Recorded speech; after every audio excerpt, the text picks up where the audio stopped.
meu nome é Lara e eu sou aluna do 6º período de Psicologia da Univale. Nós estamos aqui apresentando Psicologia em Foco. Hoje, o episódio é sobre o papel do psicólogo nos processos de emagrecimento. E eu estou aqui com os meus colegas e com nossos 2 convidados, que irão se apresentar agora. Olá, meu nome é Samuel, também sou aluno de Psicologia do 6º período. Oi, meu nome é Gabriela, eu também sou aluna de Psicologia do 6º período. E nesse episódio a gente tem 2 convidados muito especiais, que é a professora e também psicóloga Daena e o Vitor, nutricionista, e eles vão responder algumas perguntas para a gente acerca do tema.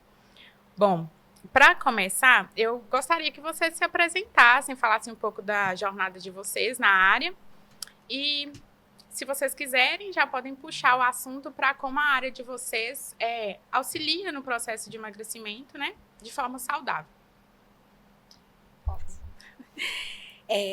Meu nome é Daena, eu sou psicóloga e essa área sempre me chamou a atenção. Gosto muito, sou uma curiosa sobre o assunto. É tema, inclusive, do meu mestrado, além de eu estar neste momento, né, nesse semestre, ministrando um tópico especial sobre psicologia e transtornos alimentares, né? Então tem tudo a ver aí essa relação. Então, meu nome é Vitor Souza, eu sou nutricionista e eu atuo, né, na parte clínica, eu atendo principalmente a parte de emagrecimento, hipertrofia, ganho de massa muscular, né, e performance também. Eu estudo, né, desde antes de entrar na faculdade sobre emagrecimento, é um tema que sempre me interessou. Eu já estive desse lado, né, que precisei buscar emagrecimento há uns 10 anos atrás, então assim, eu vivi parte desse processo na pele, então eu entendo na teoria e na prática também e busco passar isso para os meus pacientes. Legal. Bom, vocês já começaram falando um pouco, né, adentrando a área, e também tem uma perguntinha que a gente achou interessante, que é quais são os principais desafios, logo de cara, uma perguntinha simples, né? Quais são os principais desafios que vocês enxergam, né, no dia a dia, para um processo de emagrecimento saudável, de modo geral, assim? Bom, falando, né, dos aspectos psicológicos, assim, primeiro eu acho que seria interessante, né, falar, assim, sobre o psicólogo, né, a psicologia, como que ela pode ajudar nesse processo. Então, primeiro é entender que o psicólogo que atua com pacientes com transtornos alimentares ou que tem problema relacionado à imagem ou problemas relacionados à alimentação, a primeira coisa que ele precisa buscar é fazer com que esse paciente, essa pessoa, ela entenda que o alimento, a comida, ela é aliada e não vilão. Primeira coisa. Então, a gente precisa entender também que o emagrecimento, ele vai além das questões fisiológicas. Ele passa pelas questões comportamentais, cognitivas, emocionais. E o psicólogo, ele vai ajudar na mudança de percepção desse paciente em relação a essa alimentação e essa comida. Para a psicologia, né, na psicologia, e aí em vários estudos e artigos que a gente busca, a gente encontra que um dos principais desafios para essas pessoas é, de fato, lidar com estresse, ansiedade, com questões relacionadas, né, à impulsividade e à falta de controle emocional, né, que atrapalha esse processo.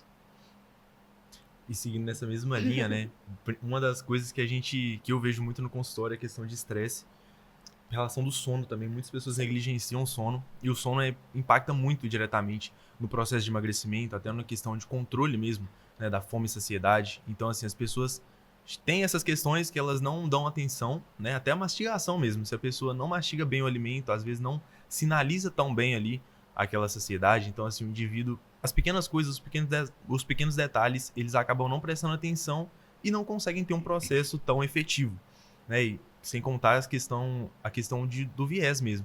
As pessoas veem na internet uma dieta, né, e querem seguir aquela dieta umas dietas que são impossíveis de seguir. Que a pessoa... Exato. Uhum. As pessoas cortam ali o carboidrato por muito tempo e não conseguem permanecer naquele corte por muito tempo, porque é impossível, né, a gente viver sem o carboidrato.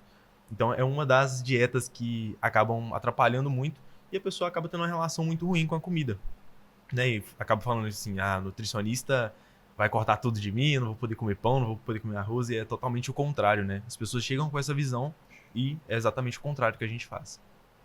Vocês falaram um pouquinho sobre as barreiras, né, dentro desse processo de emagrecimento, um pouquinho da função de cada um, né, psicólogo, nutricionista. O Vitor puxou ali a questão das redes sociais, então eu gostaria de saber como que vocês veem na prática clínica ali de vocês a influência das redes sociais, dos padrões impostos pela sociedade, como isso afeta ali a saúde emocional e nutritiva do paciente. É inegável, né, a gente pensar assim que existem muitos perfis, né, dentro das redes sociais que são bacanas, né, onde as pessoas de fato elas vendem algo que é real, elas produzem conteúdos que me aproximam da realidade, mas em contrapartida, infelizmente, muitos desses conteúdos eles levam essas pessoas a identificarem, né, a se identificarem com perfis que são totalmente irreais, né, corpos que são totalmente irreais. E aí, quando eu acompanho essas redes sociais, eu começo a me comparar com esses padrões irreais, né, padrões estéticos que são irreais, um padrão de corpo que é irreal também. E aí, quando eu percebo que eu não atinjo esse objetivo, me parecendo com aquele padrão que eu me comparo, aí vem a frustração, vem a ansiedade, os problemas, né, de transtornos alimentares, eles podem surgir aí ao longo desse percurso, né? Então, as pessoas começam a buscar a qualquer custo dietas muito restritivas. E a gente sabe, né, que quanto mais restritiva é a dieta, menor a chance da pessoa conseguir sustentar isso por muito tempo. Então, as redes sociais, elas contribuem de forma muitas vezes negativas para essa percepção que eu tenho do corpo. Porque o corpo bonito é o corpo magro. A pessoa de sucesso, ela tem o corpo magro.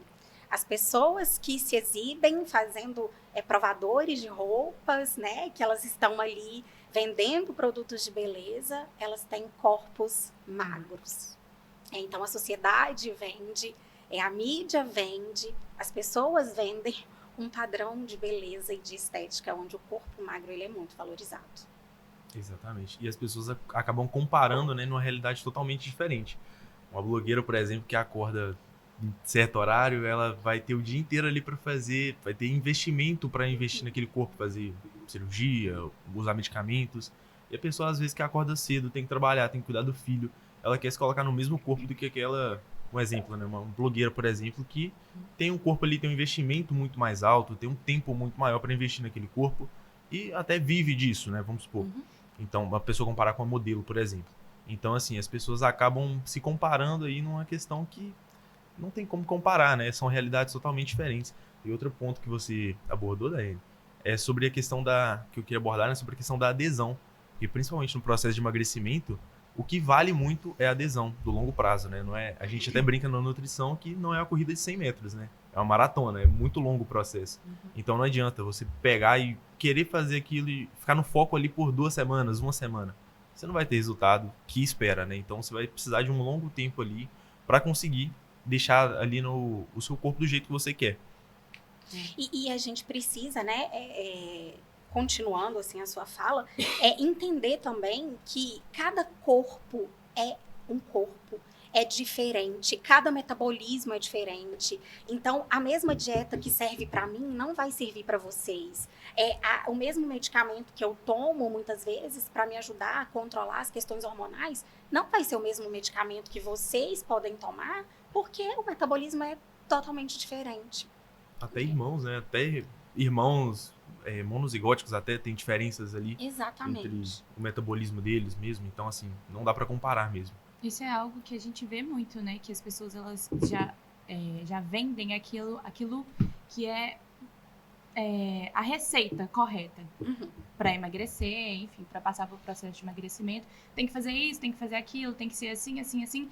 E a gente sabe que não é exatamente dessa forma, não acontece assim para todo mundo, não tem uma receita perfeita para passar por esse processo, todos iguais da mesma forma.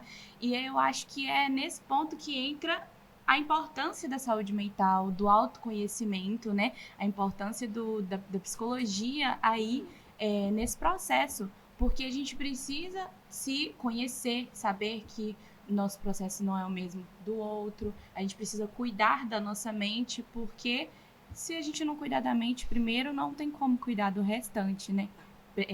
Enfim, tanto para processos de emagrecimento saudável, natural, né, com exercício físico e tudo mais, quanto para outros processos, que são os procedimentos bariátrica, balão intragástrico, essas outras coisas. Todos esses processos, a gente precisa olhar para si antes, olhar para a saúde mental antes, porque não tem como a gente esperar que vai conseguir passar por aquilo ali se a gente não cuidar primeiro da mente, né? E imagino que você deve ver muito isso na sua clínica com seus pacientes, aquelas pessoas que chegam assim, praticamente precisando de socorro, meu Deus, preciso emagrecer, mas aquilo precisa ser tratado primeiro na mente para depois no restante do corpo, Exato. né?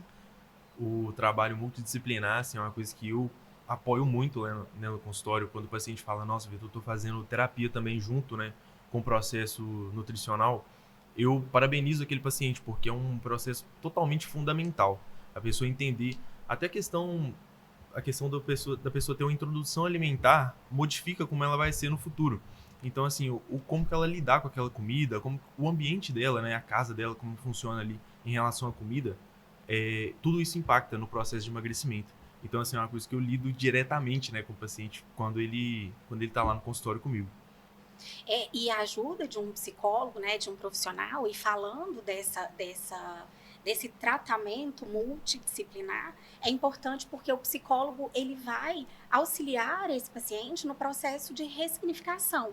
Ou seja, o paciente ele vai ressignificar a relação que ele tem com a comida, ele vai ressignificar a relação que ele tem com o corpo, com a sua imagem, ele vai ressignificar a forma com que ele vai estabelecer as suas relações sociais, porque tem pessoas, né, que infelizmente, quando elas estão fazendo uma dieta muito restritiva ou não, muitas vezes elas deixam de se relacionar com o outro, elas deixam de sair, elas deixam de frequentar festas, bares, restaurantes para não comerem, né? Então, a ajuda psicológica, muita verdade. Então, a ajuda psicológica, ela vai fazer com que eu entre nesse processo de ressignificar a minha história com esse alimento, com essa comida, com o meu corpo, me amar, me respeitar, entendendo que o meu corpo não é só o meu corpo. Ele é um corpo que é funcional e ele precisa ser funcional. E o psicólogo, ele vai buscar fazer com que esse paciente também entenda que o que nós buscamos é qualidade de vida, é saúde. Saúde física e saúde psicológica. Saúde mental. Exato. Uma coisa que eu falo muito com os meus pacientes é que, assim, você não é um atleta e você não é um robô, né? Você não vai fazer o 100% todo o tempo.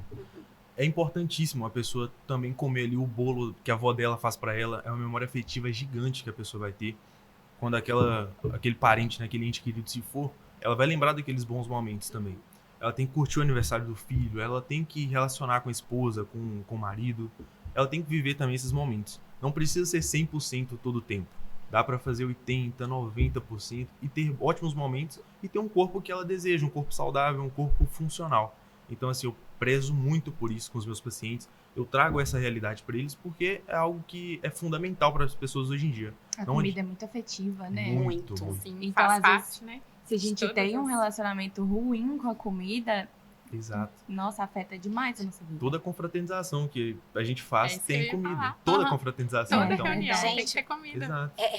Existem relatos, né, de pacientes que até em velório de família tem comida. Tem comida. Sim, Exato. Né? tem comida Então, em momentos velórios. festivos, em momentos tristes, né, Uhum, tem comida. com certeza.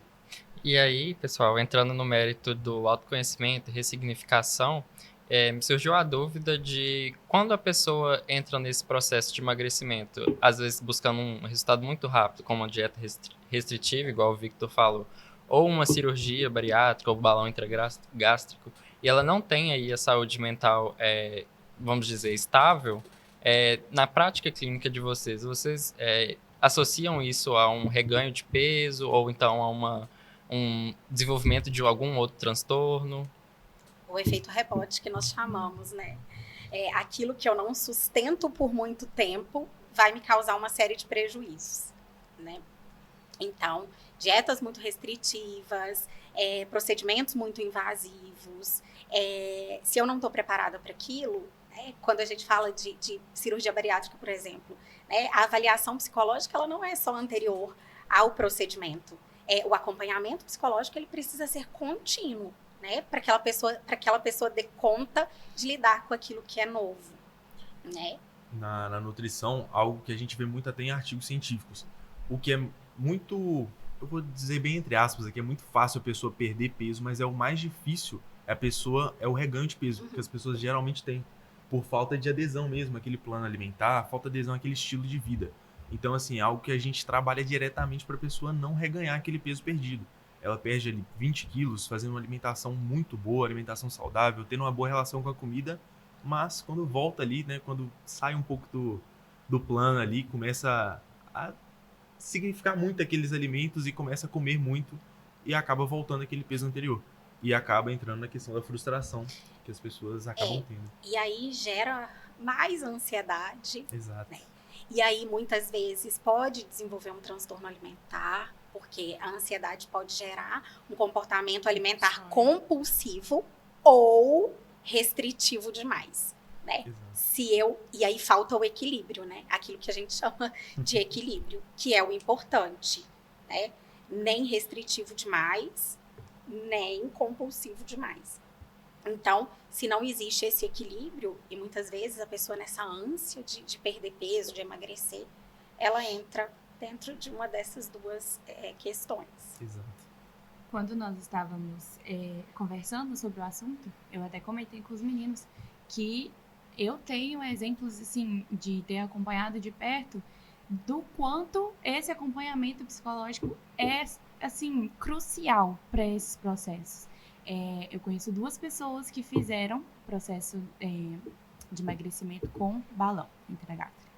E aí, eu vi claramente a diferença de alguém que tem esse cuidado com a mente, com o saber que, enfim, tem essa relação de entender que que primeiro é preciso cuidar da mente, do que eu penso sobre a comida, do que eu penso sobre mim, do que eu penso, enfim, sobre o processo. E aquela pessoa que está ali precisa mais de um socorro mental para depois passar por isso. E aí eu vi de perto a diferença que foi passar pelo mesmo processo, uma pessoa que cuidou da mente antes e durante e conseguiu emagrecer de forma saudável, e a outra que, assim, se frustrou porque não estagnou, não conseguia sair do lugar e gera, como você disse, gera uma ansiedade muito maior, uma pessoa que já estava ali com aquela frustração, já estava com aquela ânsia querendo emagrecer, mas não conseguia, não sair do lugar, e aí passando pelo processo, mas não mudava, e primeiro precisa mudar a mente, realmente. E aí eu vi esses 2 exemplos e eu fiquei, gente, essas pessoas prestassem atenção nisso, levassem a sério, o processo de emagrecimento seria muito mais eficaz. Muito mais. E sabe por que isso também é muito perigoso? Porque as pessoas têm aquela ideia mágica, né, fantasiosa, de que a minha felicidade, ela está atrelada ou associada ao meu emagrecimento. Então, a partir do momento que eu emagrecer, eu vou ser a pessoa mais feliz do mundo. E a gente sabe que felicidade é algo que está muito associado com as minhas percepções em relação ao meu corpo, em relação à minha imagem, em relação a mim e a questão da autoestima. E quando a sua felicidade é emagrecimento, mas também tudo aquilo que você faz na vida, você desconta na comida. Exato. A frustração desconta na comida. Tô feliz, desconta na comida. Tudo é na comida. E você fica naquela dualidade, né? A comida é o seu prazer, mas eu também quero emagrecer. Se eu não emagrecer, eu não vou ser feliz. Tem uma questão que é curtir o processo também.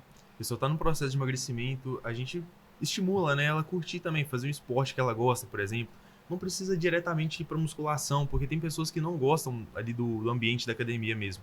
Então, faz um outro esporte coletivo, que você vai conhecer mais gente, vai ter interação social. Isso aí faz parte também, sabe? Até desse convívio, de curtir o processo também de emagrecimento. Não é só sofrimento, né? Jamais. E se descobrir dentro desse processo. Também, com certeza. Gostar do que... E aí, quando a gente fala dessa questão, né, de trabalhar a autoestima, é para que ele goste do processo. que ele goste de se ver no espelho, que ele se aprecie a sua imagem, goste daquilo que ele está vivendo, daquilo que ele está vivenciando.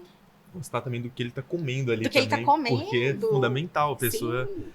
vai mudar totalmente ali o hábito de vida. Então, assim, é interessante demais que ele curta o que ele tá comendo. Eu recebi alguns relatos essa semana alguns pacientes que eles estão no processo de emagrecimento, e eles falando assim, nossa, eu não achei que eu ia comer tanto nesse processo de emagrecimento. Eu falei, não, mas tá tudo calculado, você tá conseguindo perder peso, você tá evoluindo bem, então assim, pode ficar tranquilo e pode comer bem esse alimento porque tá calculado. Você não vai precisar sofrer nesse processo por falta de comida.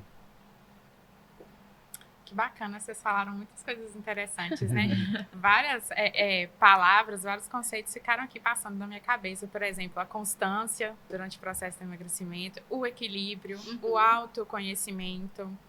Eu acho que se a gente for refletir a fundo, a gente pode fazer links. Quando a gente fala das redes sociais, por exemplo, de estar observando uma rotina que não é parecida com a sua, com o seu dia a dia, a gente pode fazer links de realidades sociais diferentes, né? Exato. Então, o que ele falou, uma blogueira, né, que vai ter acesso a processos cirúrgicos, que acorda às 5 horas da manhã, mas porque ela tem, né, uma pessoa que cuida da casa, que cuida dos filhos, ela trabalha, sei lá, home office, ou ela pega serviço só às 10 da manhã, tem uma rotina totalmente diferente. E, de repente, a pessoa, o cidadão comum que está em casa, né, passando a tela do celular... Brasileiro. Sim, o trabalhador brasileiro, que está lá olhando aquilo, pensa assim, que ele está vivendo errado, né? Que ele não vai alcançar uma felicidade estética nesse sentido, com o emagrecimento, com um estilo de vida. Porque é todo um glamour, assim. Não é só o emagrecer, tem toda uma estética, né, em volta desse... Exatamente, tem todo um estilo de vida. E aí, como que o autoconhecimento, perceber, refletir sobre isso durante o processo de emagrecimento, ajuda a pessoa também a se encontrar aonde que eu estou, de onde que eu parto para esse processo de emagrecimento, para eu não me frustrar. Então, saber que os meus pequenos passos, né, que são que eu posso dentro da minha realidade, tá ok, com constância eu vou conseguir construir aquele corpo e aquele ideal de eu lá para frente, Com certeza. né, com pequenos passos. Celebrar as pequenas vitórias. Se a pessoa Exato. ela não consegue correr, mas ela consegue caminhar ali 5 km. A pessoa não precisa nem caminhar 5 km primeiro, não. Começando caminhando um quarteirão ali, já é uma vitória muito grande para ela. Na realidade dela, já é uma vitória muito grande. Então tem que celebrar também as pequenas vitórias, porque para diversas pessoas são grandes vitórias. Torna o processo mais leve, né? Também. E desmistificar também aquela ideia de que emagrecer é uma questão de força de vontade. Não é só força de Não é só vontade. força de vontade. Existe uma série de outras questões por trás, né? O tempo que eu tenho, a disponibilidade, o recurso financeiro que eu tenho para muitas vezes investir ali nesse processo de emagrecimento. De fato, né? Se a pessoa tá bem emocionalmente para estar ali tentando emagrecer. Então, uma série de fatores. Até o meio social mesmo. Se tem pessoas que apoiam ela nesse processo ou pessoas que não apoiam nesse processo, faz muita diferença também. Exatamente. Daena falou sobre desmistificar algumas coisas, né, dentro desse processo. Eu gostaria de saber quais são, assim, os mitos que vocês mais ouvem dentro desse ramo aí da psicologia ou da nutrição, que é o emagrecimento. Esse, de que emagrecer é uma questão de força de vontade. Uma outra questão, eu já trouxe aqui, que é a questão da felicidade, né? As pessoas magras são mais felizes, né? Então, eu acho que esses dois mitos são os que eu mais escuto. E acredito que o seu deve ser diferente, né? Tem bastante mito. Vamos ficar aqui até tarde. Porque, infelizmente, tem muitos mitos realmente relacionados à nutrição com emagrecimento. Um principal que todo mundo já ouviu falar é do carboidrato, falando que carboidrato engorda e etc. E é uma coisa que a gente tenta quebrar muito no consultório, porque não é bem assim. Dá pra pessoa comer o arroz, comer um macarrão, comer um pão, comer diversos alimentos que ela pode ter um processo de emagrecimento muito saudável e consistente também. Porque vai ter aqueles alimentos ali que ela tem uma questão de gostar daquele alimento, vai tornar mais leve aquele processo. Então, assim, tem diversos mitos, né? O carboidrato, eu acho que é o maior deles, né? Comer carboidrato à noite engorda. Muitas pessoas acreditam nisso ainda. E fora a questão das dietas da moda, né? Que eu já falei no início. Tem diversas dietas da moda, infelizmente, que acabam tornando esse processo muito difícil para as pessoas que acreditam. Uhum. Então, assim, tem diversos mitos, sim. Um outro mito que eu acabei de lembrar, né? Que o peso define a saúde. Nossa. Esse é um Nossa. grande mito. Esse me quebrou, Roberto. Porque, na verdade, a gente percebe, né? Que essa questão de saúde, ela vai além de estar gordo ou de estar magro, né? Ou de estar acima do peso ou de estar magro. Existe uma série de questões, né, envolvidas ali que vai dizer se eu sou uma pessoa saudável ou não. Existem pessoas que estão acima do peso e que estão com a saúde em dia, né? Existem pessoas que estão magras dentro daquele corpo padrão que foi estabelecido socialmente como o corpo belo ou o corpo belo e saudável e que, na verdade, muitas vezes não está saudável. Tem uma questão muito social também. Eu, pelo menos, fui criado nesse meio de pensamento, né? Eu era bem cheinho quando eu era mais novo, né? Quando eu era criança, adolescente ali. E eles falavam que era o bonito, era isso, né? Então, assim, eu fui criado nesse lar, fui criado com essa... Tive essa criação. E a questão, né? Até que a Dayana falou, tem até algumas atualizações no meio da nutrição em relação a isso. De definir só pelo IMC, né? Que é o peso dividido pela altura ao quadrado. De amplificar também esse método, né? Não deixar só o IMC, porque eu, por exemplo, hoje em dia eu posso estar com sobrepeso. E eu tenho um corpo percentual de gordura bem baixo e tal, mas eu tenho um físico pesado, né? Atlético, mas eu tô com sobrepeso. Então, assim, totalmente fora de contexto, né? Então, tem algumas novas atualizações da nutrição. Esse ano mesmo saiu um artigo muito interessante que visa, né, amplificar esse método e ver questões de saúde mesmo. Isso é importante. Fundamental demais. Muito fundamental. Ah, se todos pudessem fazer acompanhamento com nutricionista e psicólogo, né?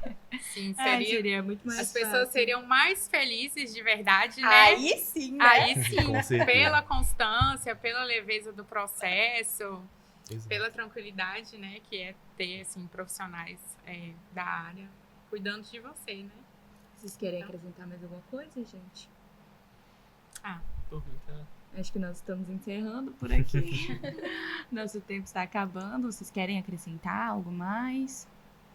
Só agradecer mesmo vocês, porque Nós foi um que podcast muito bom. agradecemos. Muito bom mesmo. Nós Vocês estão de agradecemos parabéns. muito, viu, a presença de vocês dois. Foi muito enriquecedor tudo que vocês trouxeram para nós, tanto psicóloga como nutricionista. É algo que nós estávamos esperando muito, né? Para nós ia ser muito interessante esse processo e acho que vai ser muito interessante também para quem vai escutar. Então, para iniciar aí o nosso projeto do Psicologia em Foco, um episódio enriquecedor. Muito obrigada, viu? Pela presença de vocês. Obrigada. Até mais. Eu acho que nós encerramos por aqui, né? E até o próximo. Vem coisas novas por aí. E é isso. Muito obrigada. Obrigada. Tchau, tchau.